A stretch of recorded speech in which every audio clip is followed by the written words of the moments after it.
E aí galera do segundo A e do segundo B. Essa aula é uma aula experimental.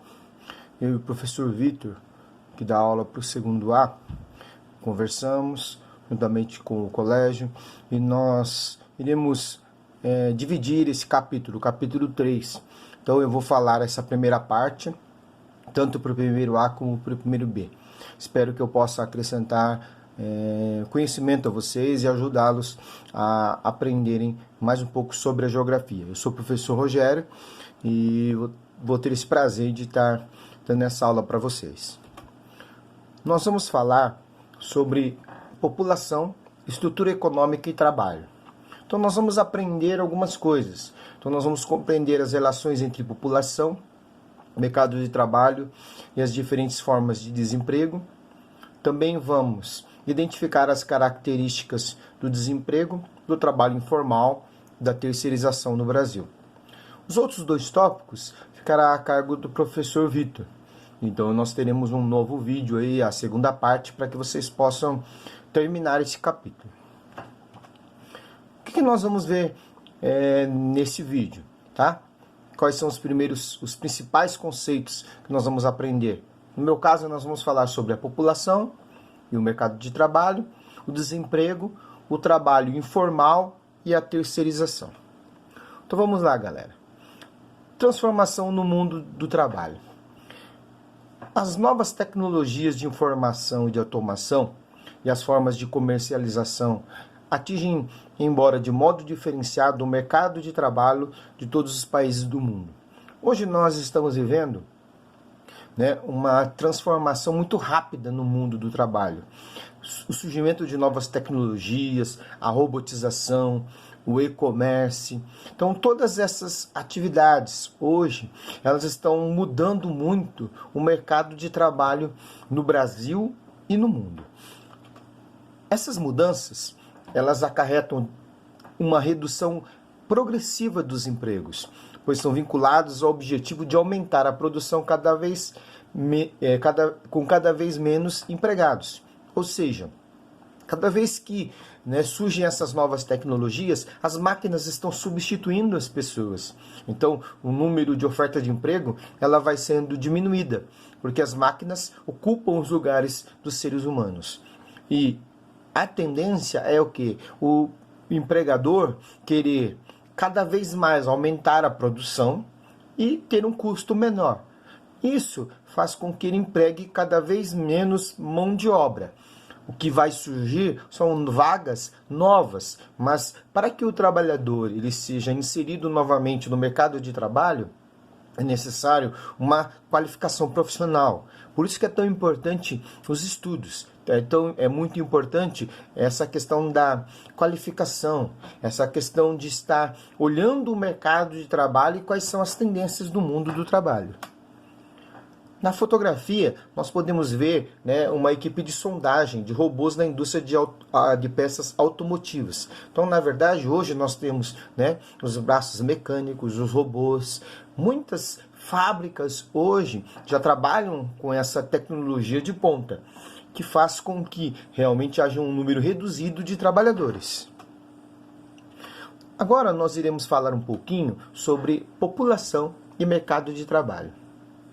Então, quando se fala da população e mercado de trabalho, nós temos dois grupos. A população economicamente ativa, o PEA, e a população economicamente inativa. Quem são aqueles que fazem parte da população economicamente ativa? Fazem parte as pessoas que estão ocupadas, ou aquelas que estão procurando emprego.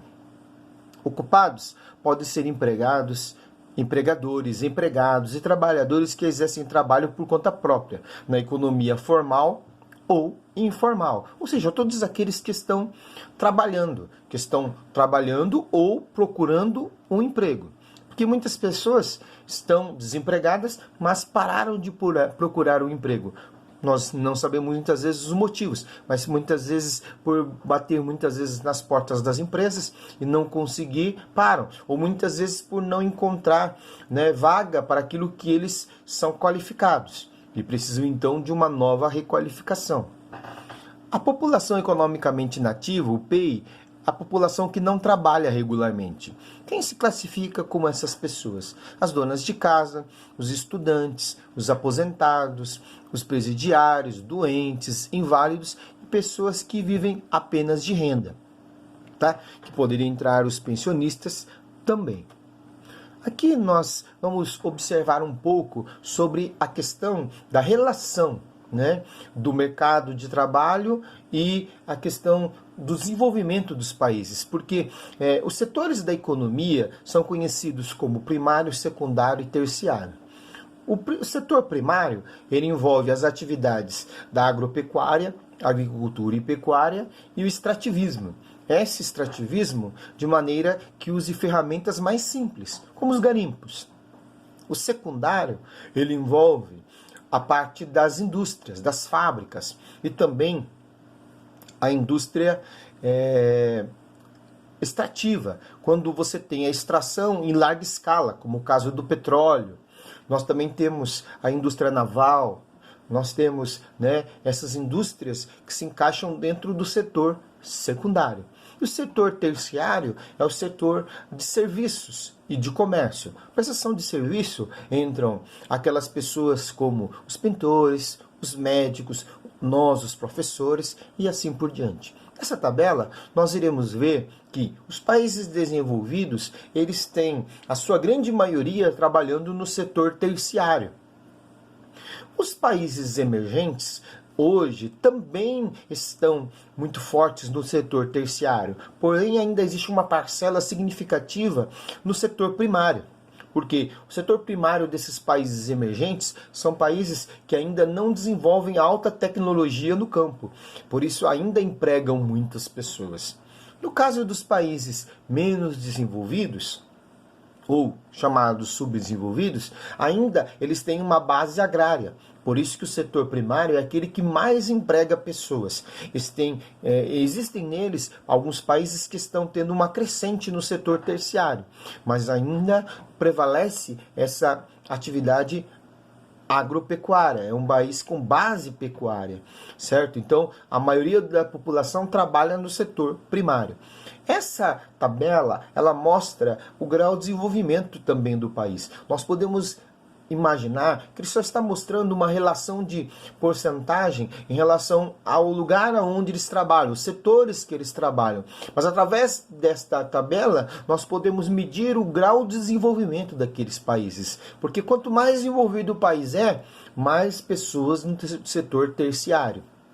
Hoje tem havido uma grande demanda de pessoas trabalhando no setor secundário, nos países emergentes e países menos desenvolvidos. Por quê? Os países desenvolvidos transferiram as suas indústrias, as suas fábricas para esses países, em busca de mão de obra mais barata, em busca de uma lei trabalhista mais branda e assim por diante. Um mercado consumidor mais abrangente, maior. Então, houve uma transferência. Porém, esses países menos desenvolvidos e emergentes ainda mantêm uma economia baseada na agropecuária. Vamos falar um pouquinho sobre o desemprego. O nível de desemprego pode ser uma medida da saúde da economia, ou seja, através do nível de desemprego de um país, nós podemos saber se aquele país está bem economicamente ou não. Quem são consideradas as pessoas que são desempregadas? São aquelas pessoas que estão à procura de emprego, mas não conseguem se encaixar no mercado de trabalho. Existe uma questão chamada desemprego estrutural, ou seja, todas as vezes que existe uma revolução tecnológica e há uma mudança no mercado de trabalho, surge o desemprego estrutural, ou seja, as pessoas não têm a qualificação adequada para aqueles novos empregos que vão surgir. Então, eles precisam se requalificar para poder entrar novamente no mercado de trabalho, ou seja, ser inseridos no mercado de trabalho. Somente após essa qualificação, voltar a estudar, é que eles estão novamente prontos ao mercado de trabalho. Muitas vezes vai existir um emprego, mas eles não se encaixam, certo? Então, muitas vezes, as revoluções tecnológicas podem ocasionar o desemprego estrutural. Situações graves de desemprego têm efeito direto na sociedade e na economia e podem gerar em determinadas situações um ciclo prolongado e ascendente da desocupação. Ou seja, se nós temos um número muito grande de pessoas que estão desempregadas, acaba se tornando um círculo vicioso, porque essas pessoas não têm renda, essas pessoas não podem consumir. O que vai acontecer? Vai haver uma desaceleração da economia. Automaticamente o comércio para, as indústrias param e aí geram mais desempregos, mais pessoas sendo dispensadas dos postos de trabalho e pode se tornar um ciclo vicioso. Nós vamos falar também da economia informal. O setor informal é a parte que não aparece nas estatísticas econômicas oficiais. Ela não paga tributos, ela não consegue ser monitorada pelo governo, ou seja, como o trabalhador ele não está no mercado formal, não tem a sua carteira registrada, o governo não tem como fiscalizá-lo, acompanhá-lo. Ele não contribui para a Previdência Social, e é desconsiderada na contabilidade do PIB. Ou seja, muitas vezes o país pode ter um PIB muito maior do que é projetado nos dados que são passados pelo governo. Porém, a informalidade ela não permite que esses dados cheguem de maneira clara para o governo. E aí então, os dados do PIB não retratam na realidade aquilo que o país produz. A economia informal também é conhecida como economia subterrânea. E ela pode envolver uma gama extensa de atividades, ou seja, pode ser a economia informal em vários setores, como no comércio ambulante, nas oficinas do fundo de quintal, até a prostituição, o mercado negro e o narcotráfico. Ou seja, há muitas áreas, muitos setores que podem estar na informalidade. Nós mesmos, às vezes, vemos pessoas que estão paradas nos faróis, vendendo bala, vendendo algum tipo de alimento. Nós vemos pessoas que estão, às vezes, nas ruas tomando conta de um carro, que nós chamamos de flanelinha. Então, existem muitas e muitas pessoas. Aquela pessoa que monta uma banquinha próxima a uma escola, a um hospital ou de uma fábrica para poder vender o café, a um lanche, são pessoas que estão na informalidade. O problema da informalidade é que essas pessoas estão desprotegidas. Elas não têm o seu fundo de garantia, elas não têm 13º, elas não têm férias, elas não têm seguro-desemprego. Então, numa situação que ocorrer, uma eventualidade na vida delas, elas estão totalmente desprotegidas. Elas não têm essa proteção do governo. Na fotografia, nós vemos um vendedor na rua de Kolkata, na Índia.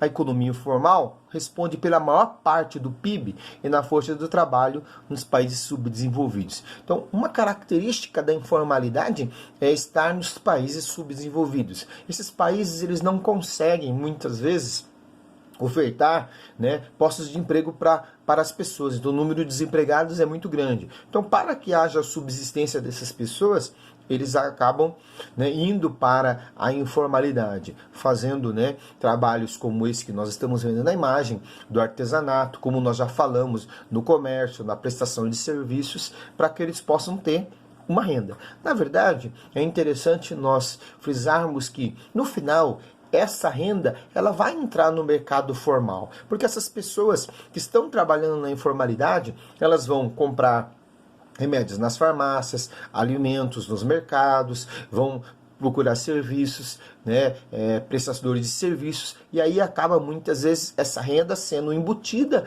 dentro da formalidade, ou seja, do mercado formal. Por último, nós iremos ver a questão da terceirização. O que é terceirização? A terceirização trata do processo que envolve a contratação de uma empresa para o fornecimento de determinado tipo de mão de obra para a manutenção do ambiente de trabalho. Ou seja, uma empresa, em vez dela contratar pessoas, como nós estamos vendo aqui na imagem, costureiras, ela faz o quê? Ela contrata uma outra empresa, e essa empresa é ela que vai trazer as costureiras para trabalhar ali. Então, na verdade, essa pessoa ela não é funcionária daquela empresa onde ela está trabalhando. Ela apenas está prestando um serviço. Ela é uma pessoa terceirizada. Tá? Hoje, nós temos essa terceirização muito forte no Brasil e nos países do mundo. Também nós temos os casos das multinacionais, que elas acabam subcontratando fábricas de outros países para a produção das suas mercadorias, com o objetivo de diminuir os custos. Nós vemos isto com um grande exemplo, né, os tigres asiáticos, aqueles países, né, do Sudeste Asiático que tiveram uma economia muito agressiva.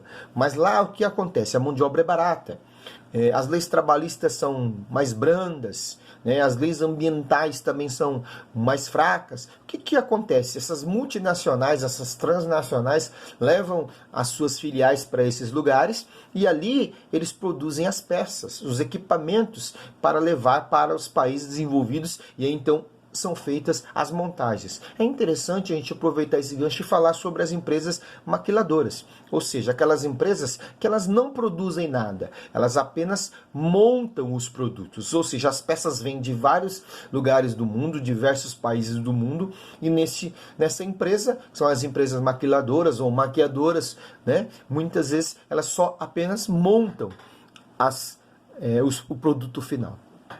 As terceirizadas geralmente estão em países subdesenvolvidos, onde a mão de obra é muito barata, a proteção trabalhista é praticamente inexistente e os incentivos fiscais são generosos. Ou seja, aquilo que nós acabamos de falar, a única coisa que nós não comentamos foi a questão dos incentivos fiscais. Hoje, para que os países, né, menos desenvolvidos consigam atrair essas empresas, eles oferecem o quê? Impostos mais baratos, ou mesmo a isenção total dos impostos, para que essas empresas se instalem nos seus países e assim possa ter, né, uma maior oferta de emprego. Na fotografia nós estamos vendo, né, a indústria têxtil chinesa em 2015. A minha parte acaba por aqui, pessoal. Mas eu quero deixar para vocês algumas dicas, né, de estudo. Eu quero que vocês possam, nesse momento que a gente está vivendo, né, de isolamento, vocês possam aproveitar o máximo possível para aprender, continuar estudando. Então, a minha dica para vocês é: façam pesquisas.